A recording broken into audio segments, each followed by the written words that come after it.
आज पुण्याचा निरोप घेण्याची वेळ झालेली आहे आणि आता सगळी पॅकिंग वगैरे आमची झाली. बॅगा वगैरे घेऊन आम्ही निघालेलो आहोत घरी आणि रस्त्यामध्येच इंद्रायणी नदीचं छान असं दर्शन देखील झालं. खरं तर जाण्याची इच्छाच होत नव्हती. अजून 2 ते 3 दिवस सुट्ट्या पाहिजे होत्या, पण भेटल्या नाही. काय करणार. आणि आता इथे मध्ये सुप्यामध्ये खूप छान अशी खारी ब्रेड आणि बेकरीचे जे काही पदार्थ आहेत ते खूप ताजे फ्रेश भेटतात. तर म्हटलं चला आपण देखील जाताना घेऊन जाऊया. तर इथेच आम्ही थांबलेलो आहोत. इथे खूप साऱ्या बेकरीज आहेत. कुठल्या शॉपमध्ये जावं हे देखील कळत नाही, पण हे छान असं एक शॉप वाटलं. इथे आलेलो आहोत. बघू शकता खूप सगळ्या व्हरायटीचे इथे ब्रेड, बिस्किट्स आणि खारी, टोस्ट, कुकीज सगळं काही अगदी फ्रेश भेटतं. काही जे पदार्थ होते ते तर अगदी गरम होते आणि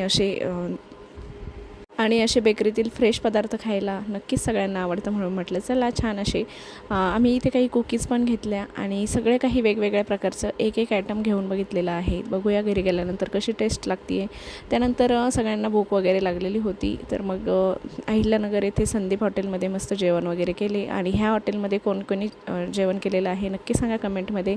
चला तर मग आता जाऊया घरी. बाय.